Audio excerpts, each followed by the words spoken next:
Good morning, Steve here. Chilly, Houston, fall day, end of October. Halloween, actually. Happy Halloween. Today we're going to show you the second battery system that I installed here in the 4Runner. It is working awesome. We've got this hooked up to a solar panel up on the roof. I'm going to show you that. And this is the winch controller, solenoid.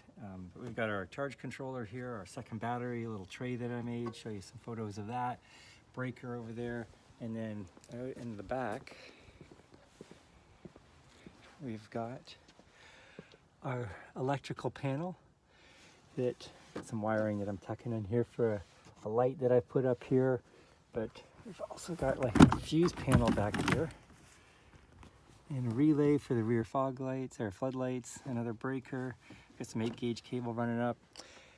Got our power line for our fridge. Our 12-volt fridge fits right here on this tray. So, works well. I'm going to show you how that all came together, what's involved, outline the costs. Not cheap, but so beneficial for off-roading and being away. Michelle and I can be away for 3 weeks at a time. And just keep that freezer fridge running the whole time. Combination of the alternator and the solar panel is great.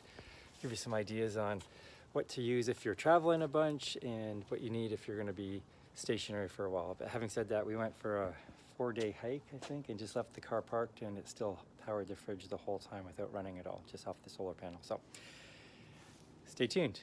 We're going to go over all of this.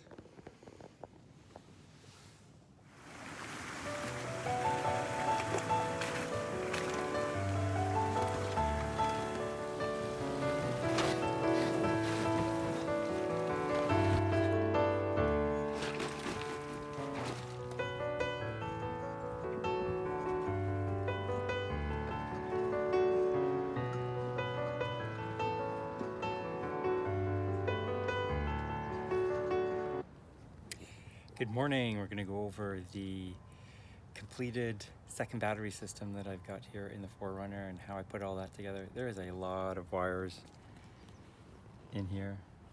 It's not pretty looking, but it is super effective. Maybe eventually I'll get in there and start containing all these things and wiring them up and put more of them in this little corrugated sleeve, but for now I'm not too concerned. But let me take you on a quick tour over what we've got here and what everything's doing and where it's going. And yeah, I guess let's start over at the initial battery. So we've got our starter battery here, and then we've also got this cable here is actually going into the positive terminal over there on the new battery. And we've got a battery maintainer here, which I think is great, works awesome. And this is a Noco Gen 5X2, and the X2 is because it also works on your spare battery as well as your second battery. So really simple. Got a power line here that goes in and just connects up here. I just tie it up out of the way and just let it hang there. But if I need it, I just plug a extension cord into it. The second battery is already working off my alternator, so even though I don't have the solar power panels hooked up right now, it's always charging the second battery, so it's driving enough, it's always staying charged up. This one, obviously, same thing.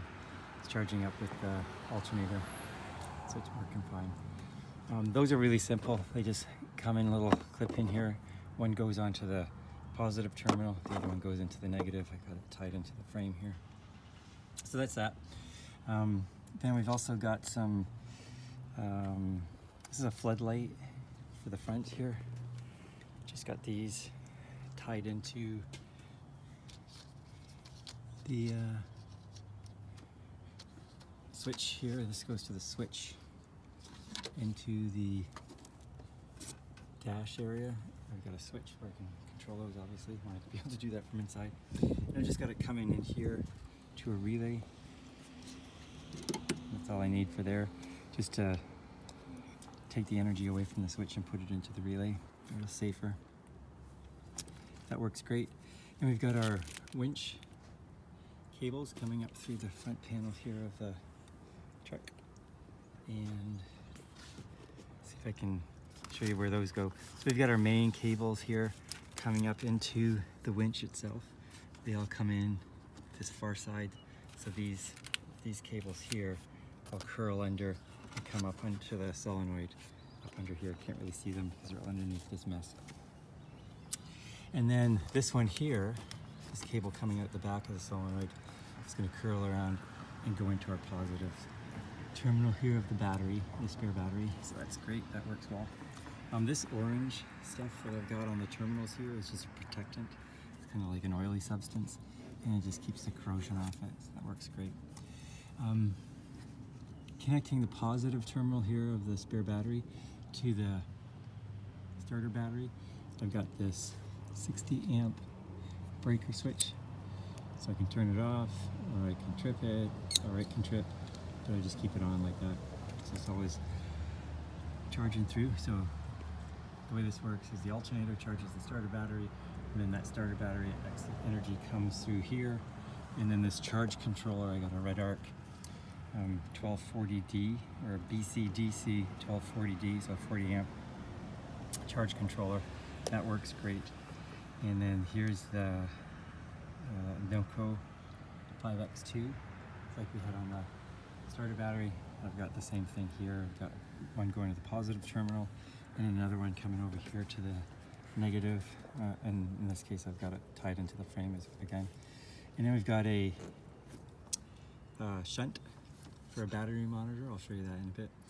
And that just measures the draw and the capacity or the charge or the amount of energy that's in the spare battery. So we've got that right up underneath here. And I made a tray, a little metal tray, bolted it into an existing bolt location here, and then underneath, and I'll show you a picture of the tray when it was being made, but then underneath there's this big expanse of open space in here, and there's some bolt holes in there that I took advantage of.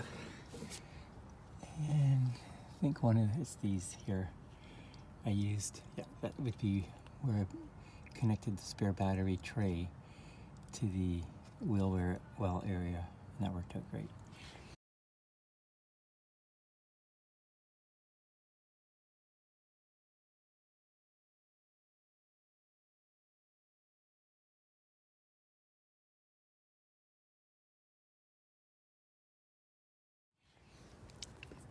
So this charge controller also does solar. So coming out of here, we've got the yellow line. That's the solar cable, which is great. So I've got some 8-gauge cable here, 8 insulated connectors, and then that goes down through here to the solar connectors, and then we've got an Anderson plug as well. And then that spins around through here and comes up into our solar panel array up here. So right now I've just got the one solar panel connectors or cables, and I've just plugged some blunt ends in here so that I'm not getting water into the connectors. And I'll show you the panel. And it just, basically the panel just sits up in here, just this whole area here. And the tent, when we have the tent on, comes to about here. So this fits perfectly a 100-watt solar panel right in there. But anyways, back to here. And then these little wires here go to a battery monitor inside the truck.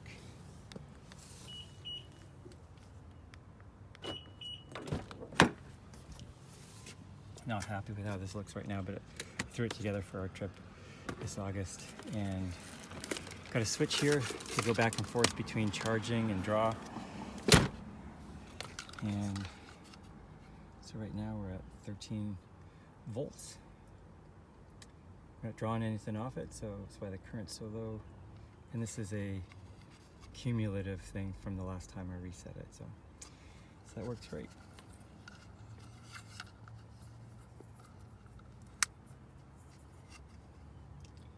And if I flip the switch, then same thing, we're not getting any current going in because the solar panel's off and the car's not working. So I'll show you that later though.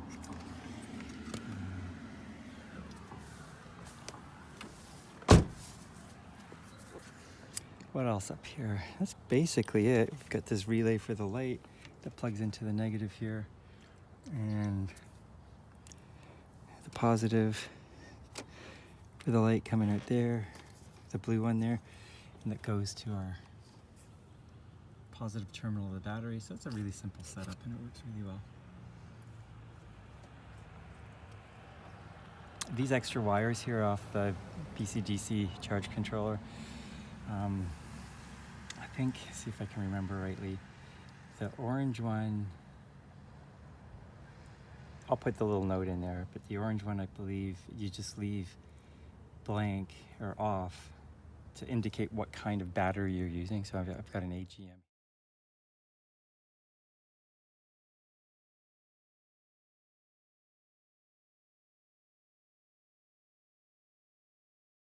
Got an AGM here, and then the blue wire can connect to a little switch in the dash to let me know that the battery's charging.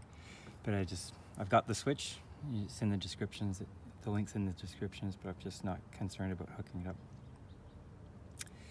And then the BCDC charger comes with another amped fuse here, and this one goes to the positive, so this brown one's going to the positive terminal of the battery, but it's going to go through, I think this is a 40 amp fuse.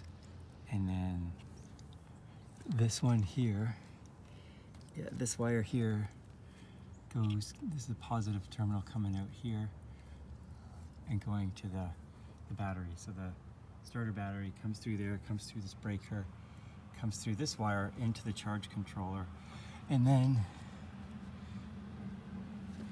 comes out here through this fuse and then connects to the positive terminal of the battery, the starter or the second battery.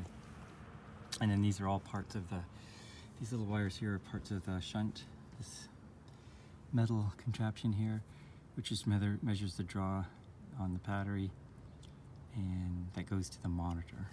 This goes to the negative terminal here. And this red wire, I didn't have enough black at the time, so I just used some red and just wrote negative ground on it. Anyways, and yeah, there's that wire here, spins around, loops, and comes up into here. So yeah, that's basically what we're looking at up at the front. I know it's a little confusing, but it's pretty straightforward actually if you just follow it through. And it works really, really well. I've never had any problems with it. And as I mentioned in the opening there, we went for a 4-day hike, and we left the fridge running in the back of the truck with the solar panel on the roof when we were out hiking up in Colorado, and it kept that fridge perfectly charged up the entire 4 days. Okay, here's the back end of the truck, and we've got our power panel back here. Some cabling that I'm tucking in here from a light that I put in. It's the LED light. It's always on because it's tucked into the second battery system. So that works great. And then this little mess here is just some tape to protect the wiring that I hardwired for the fridge. So the fridge fits here. And then just the regular fridge cable plugs into the Iceco 65 quart fridge, and then it comes up in here and goes into this power panel here, and then I've just got it all fused. So there's the Iceco fridge right here, comes up here.